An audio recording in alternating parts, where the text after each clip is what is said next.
마태복음에 모처럼 들어와서 오늘 말씀의 예제를 소제목을 주보에다가 옮겨놨습니다.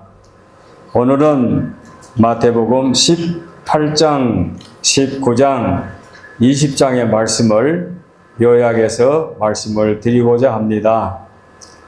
그래서 말씀의 제목을 왕의 교훈이라 이렇게 정하고 역시 18장을 1대지로, 19장을 2대지로, 20장을 3대지로 말씀을 드리고자 합니다.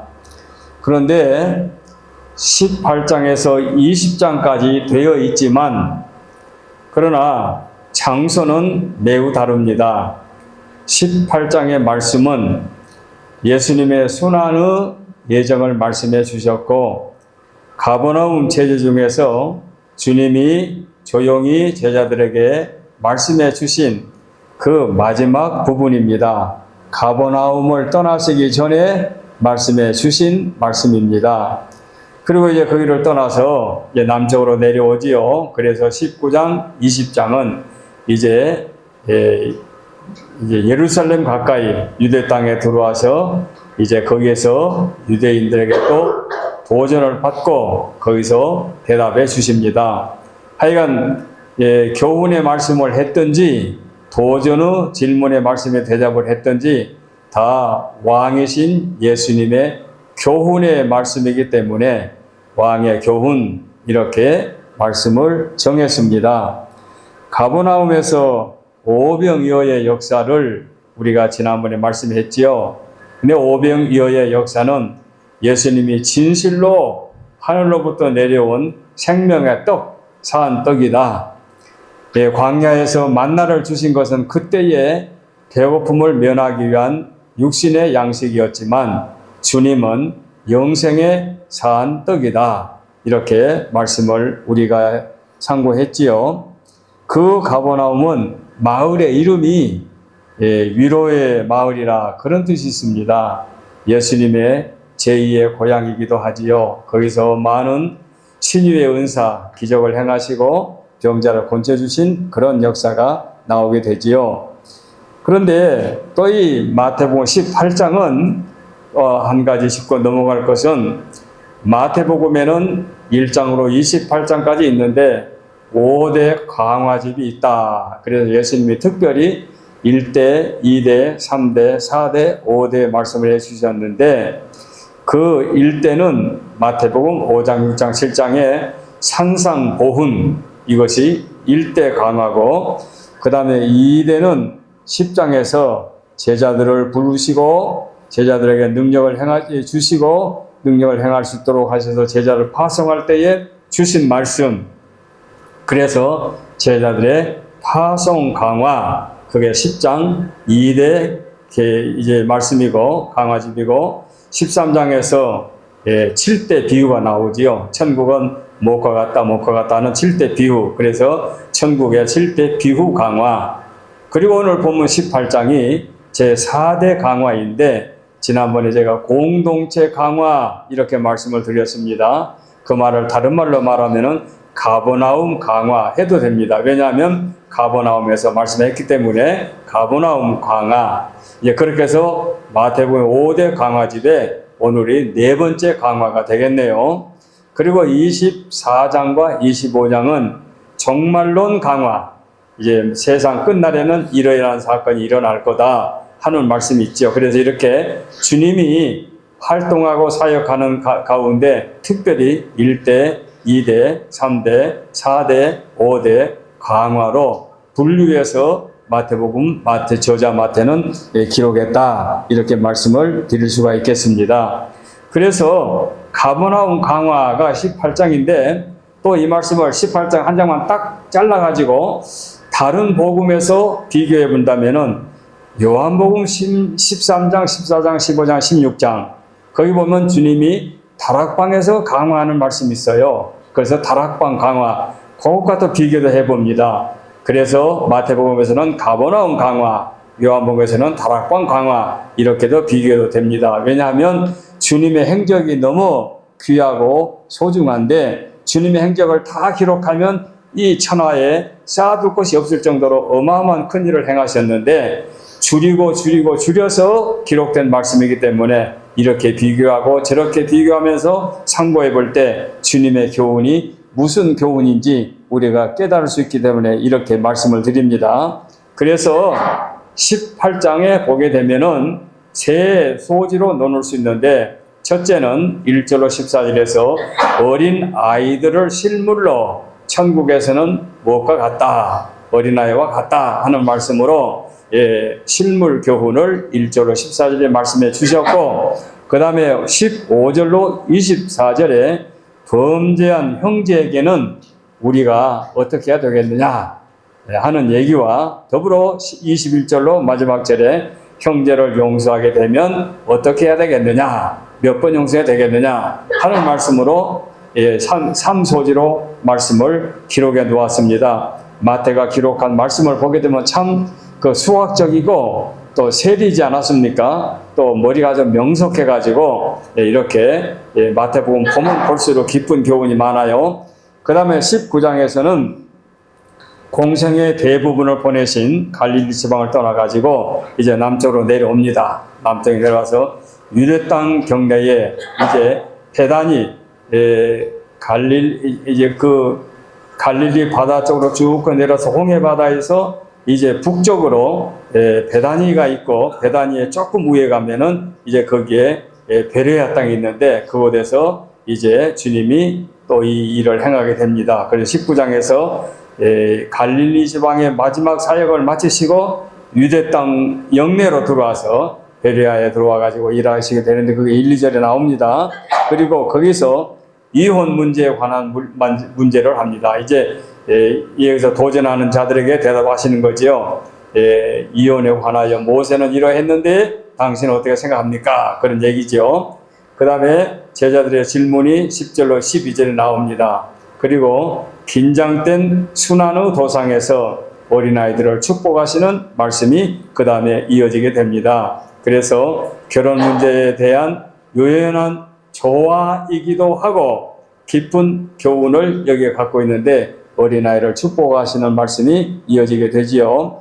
그 다음에 세상에서는 하찮게 생각하고 무시하게 생각하고 특별히 후진국일수록 어린아이들을 사람 취급하지 아니하는 그런 패단이 많지요. 그런데 천국은 어린아이와 같은 자이어야 된다. 그 분명히 말씀하겠습니다. 그리고 부자가 천국에 들어가기란 매우 어렵다는 말씀도 더불어 말씀해 주시지요. 우리 주님의 가치관이 어떠함을 보여주고 있습니다. 그리고 20장에서 포도원의 품꾼이 나옵니다. 그래서 품꾼 17절로 19절, 그 다음에 우리 주님의 이제 순환의 예고를 하시는데 마태복음 전체를 보게 되면 1차 순환 예고, 내가 예루살렘에 가서 십자가에 못 박혀 죽게 될 것이고 죽었다가 부활하게 된다는 사실을 순환의 예고를 하시는데 1차 순환의 예고는 16장 21절 이하에 나오고 2차 순환의 예고는 17장 22절 이하에 나오는데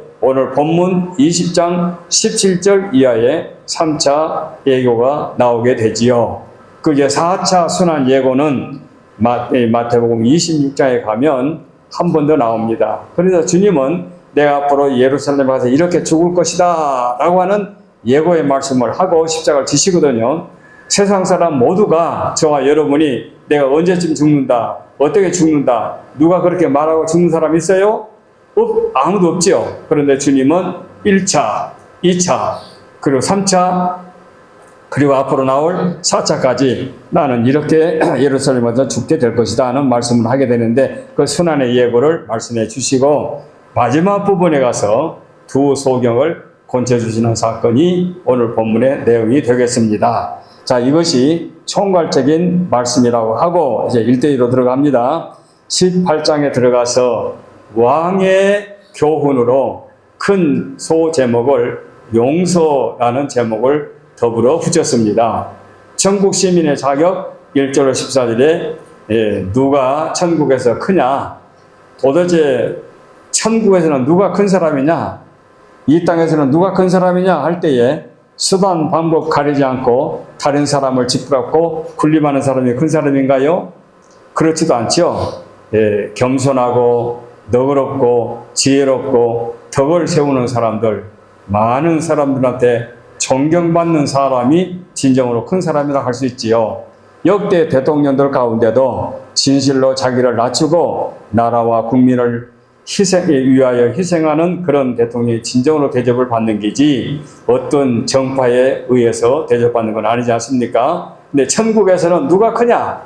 어린애와 같은 자가 크다 해서 어린아이를 보여주시는 주님의 놀라운 교훈을 우리가 기억해야 할 것입니다. 천국 시민에게 가장 중요한 것은 바로 주님이 어떤 교훈을 해주셨느냐에 따라서 우리가 깊이 묵상할 필요가 있습니다. 그래서 우리는 이 땅에서 어떻게 사느냐라고 할 때에 주님이 어떻게 분부해 주셨느냐, 그렇게 주의 뜻을 따라 기억하고 살아야 될 줄 압니다. 그리고 한 가지 여기서 짚고 넘어갈 것은 오늘 18장 10절에 천국 시민들은 다 각자 천사들이 저들을 지켜주십니다. 물론 천사들은 주님과는 다르지요. 그러나 주 안에서 천사들이 우리를 보호해 준다는 걸 기억하시고 여러분이 힘들고 어려울 때에 이 18장 10절 말씀 같은 말씀을 찾아서 묵상하게 되면 그때그때마다 힘이 될 줄로 하고 위로가 될 줄로 알아서 말씀을 드립니다. 그래서 인자가 목자로서 양을 모을 때에 순종하는 그와 같은 자세로 말씀해 주셨습니다. 그 다음에 천국에서의 규율과 기도로 15절로 20절에 바로 천국의 모습은 신비로운 모습입니다. 이런 모습은 전부는 아니지만 대부분 교회와 일치되는 것이지요. 그래서 마태복음 16장에서 베드로가 고백할 때에 주는 그리스도시여 살아계신 하나님의 아들입니다 라고 할 때에 너는 베드로라 내가 이 반석 위에 교회를 세우리니 음부의 권세가 이기지 못하리라 할 때 그 베드로, 반석, 돌판, 반석. 그래서 우리 신자들은 아이를 낳게 되면 반석이라는 이름을 붙여주는 경우도 있지 않습니까? 반석, 이 반석 위에 교회를 세우르니 음부의 권세가 이기지 못하리라.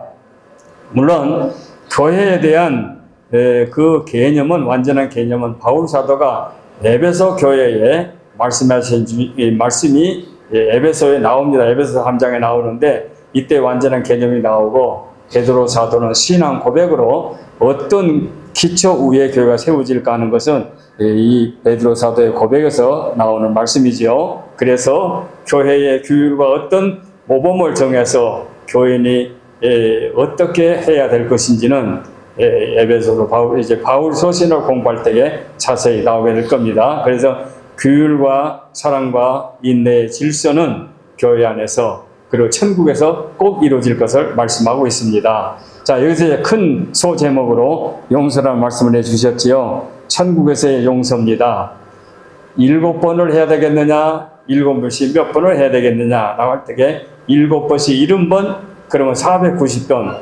형제가 나에게 죄를 범했다, 잘못을 범했다, 악을 행했다 할 때에 몇 번 용서해 주랴. 77은 49, 490번 딱 세워가지고 그러면 이제 500번째는 안 해? 그게 아니고 이 말씀은 계산을 초월한 그런 용서라는 얘기지요. 그래서 이제 마지막 대제에서 나옵니다만은 지극히 작은 자에게 내가 용서하지 못하면서 주님 앞에 나의 큰 것을 용서받는다는 것은 그건 모순되지요. 네, 그건 잘못된 거죠. 오히려 이 오늘 성부 말씀을 보면 자, 한 달란트가 그다음 6,000대 나련인데 6,000대 나련을 미와 달러로 말하게 되면 165만 달러라고 합니다. 6,000대 나련이 165만 달러인데 근데 100대 나련, 한 대 나련이 그때의 노무자의 한 하루의 임금이기 때문에 60만 불의 1에 해당합니다. 그러면 내가 내 형제에게 죄를, 잘못을 용서해 주지 못하는 것은 60만 분의 1, 한 대 나련에 해당하는 지극히 작은 것을 용서 못하고 어떻게 내가 그 어마어마한 내 평생의 죄, 억만 가지 죄, 말할 수 없는 큰 죄를 용서받고 천국에 들어가겠느냐. 그러니까 천국에 들어가서 자, 사방을 둘러볼 때에 누가 천국에 들어왔느냐? 세상에 살면서 형제의 잘못을 용서해 주는 사람이다. 이렇게 다른 말로 바꿔 말할 수 있습니다. 용서해 주는 사람. 지극히 작은 형제에게 용서해 주지 못하면 내가 주님 앞에 용서받을 수 있겠는가? 이건 이론적으로 안 맞는 거지요.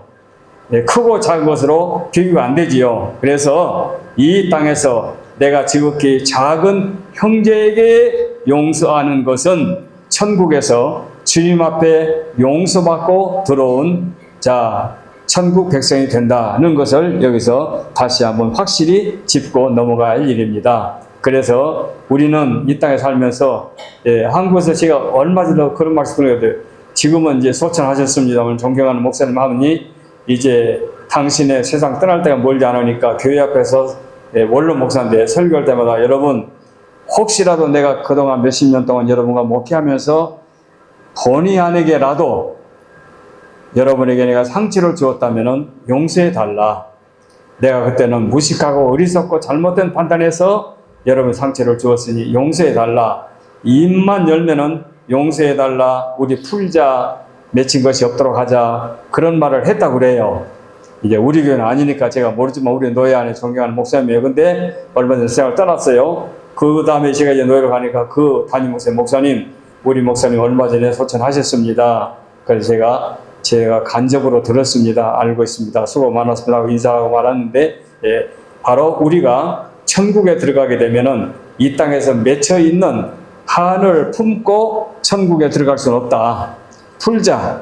모든 악감정, 내가 피해를 입었다 하더라도 다 풀어버리고 그리고 용서받은 마음으로 내가 지극히 작은 것을 용서해주면 우리는 주님 앞에 큰 것을 용서받게 될 테니 용서함을 받고 천국에 들어가는 자. 그래서 천국에 들어가게 되면 다 용서한 사람들이 천국에 들어와 있지 이 땅에서 한을 맺은 사람들은 천국에 갈 수 없다라고 하는 것을 다른 말로 바꿔 말할 수 있습니다. 이게 18장 가버나움에서의 마지막 교훈의 말씀을 주님이 떠나시기 전에 해주신 말씀입니다. 이제 19장은 이제 위치가 달라집니다.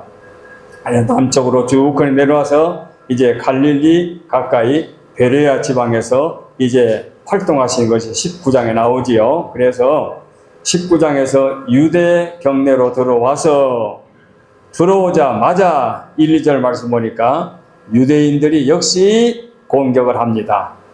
자, 처음 공격이 무엇입니까? 1절로 12절에 이혼에 관한 문제입니다. 선생님, 이혼에 관한 문제는 어떻게 생각하십니까? 우리 모세 조상께서는 이렇게 말씀하셨는데 당신은 어떻게 하십니까? 하고 이제 그야말로 문제를 또 제기하게 되지요. 바로 이것이 베레아 선교의 첫 핵심이죠. 바리새인들이 그렇게 말씀하실 때 주님이 분명하게 원칙론을 가르칩니다. 하나님께서는 일부 일처제를 당신이 기준으로 만드셨다. 그러니 한 남자와 한 여자가 한 가정을 이루는 것은 하나님의 법이요, 하나님의 허락이요, 그것이 하나님의 축복이다. 만일에 어떤 경우에 가정이 파괴가 된다고 가정하자. 파괴가 되면은 가장 불행한 사람이 누구냐? 너희 부부를 통하여 세상에 태어난 아들, 딸들이다. 그래서 자녀를 낳아서 기르는 가정의 어머니, 아버지, 부모들은 자녀를 위해서라도 이혼해서는 안 된다. 이것이 일부 일처제의 하나님의 표준입니다.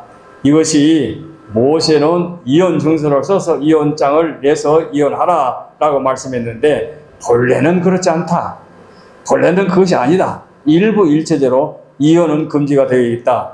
그러나 여러분이 이제 이렇게 말씀하면 목사님이 현실은 옛날과 또 달리 이혼자들이 너무 많은데 이렇게 말씀하시더니 누가 이 말씀 받아들입니까? 그러나 하나님의 원칙적인 것은 기억하고 넘어갈 일입니다. 일부 일처제는 하나님의 표준이고 기준입니다.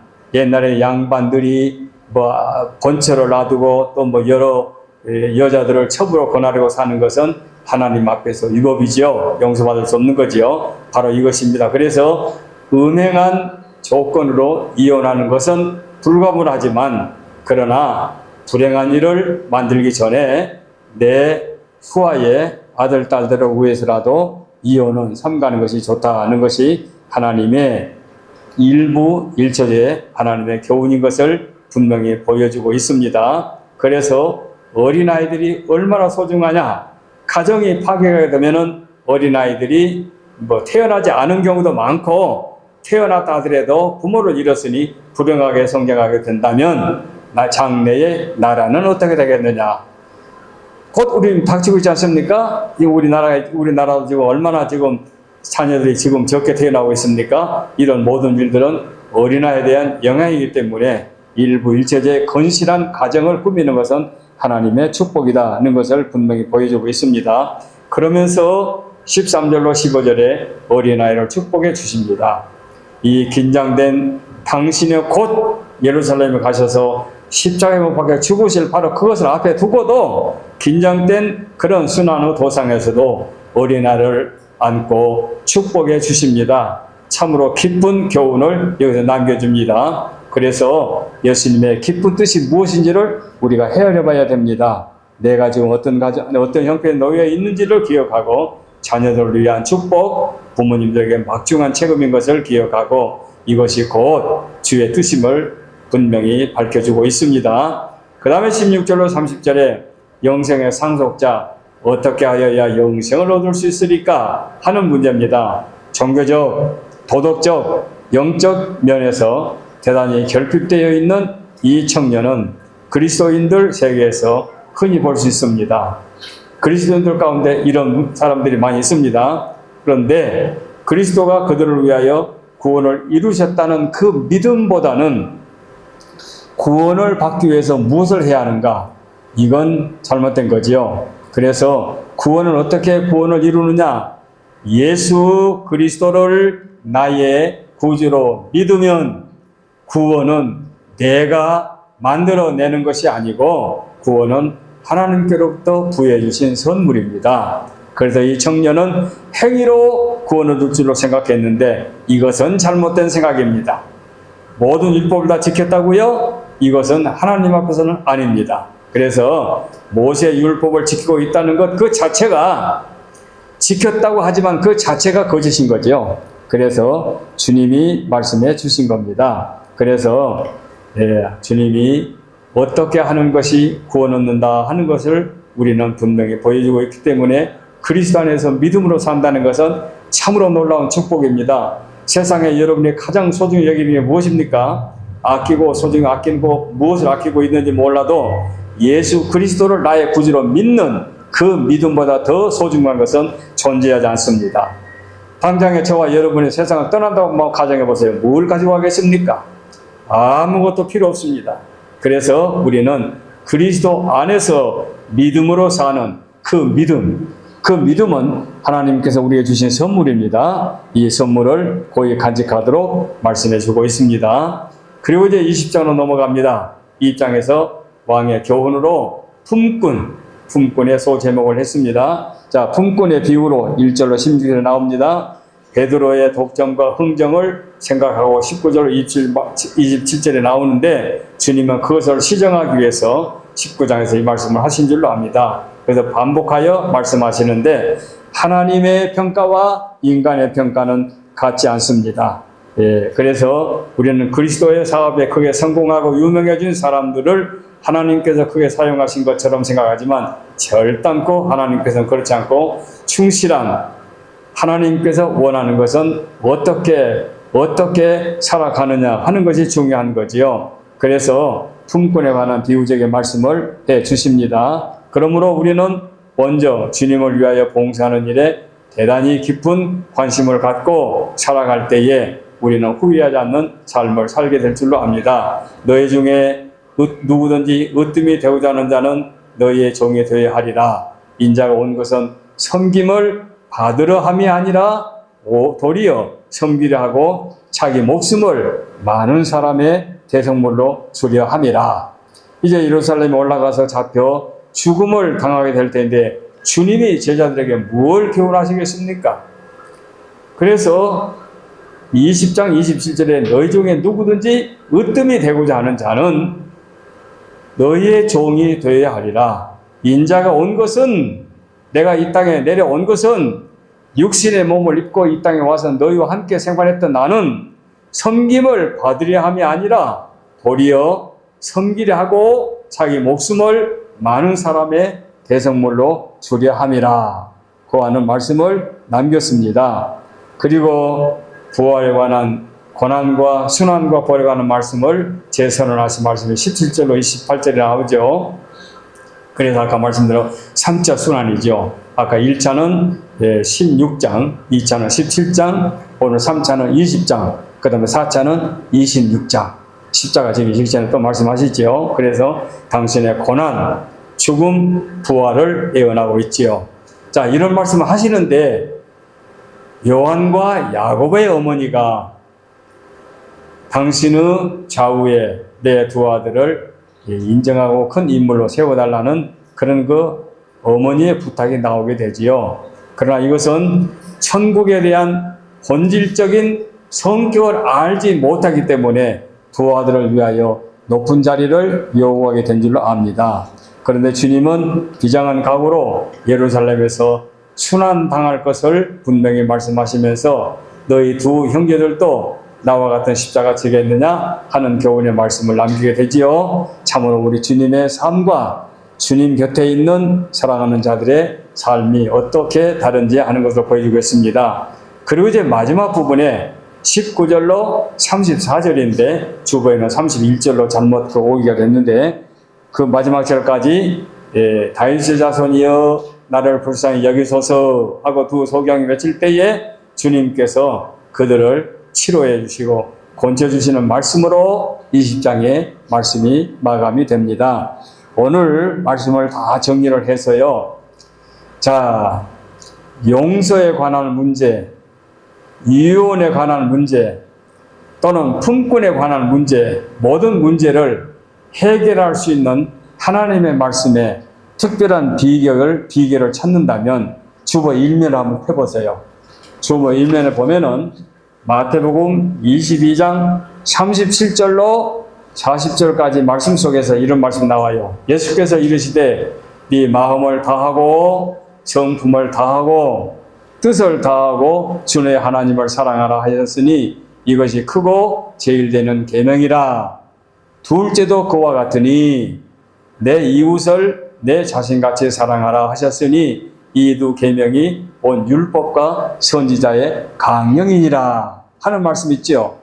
오늘은 우리가 20장까지 말씀을 했지만 용서에 관한 문제 490번, 500번, 501번 그게 아니고 내가 내 이웃에게 내 형제에게 용서해 줄 수 있는 것은 내 몸처럼 내 형제를 사랑하면 그것도 가능하다.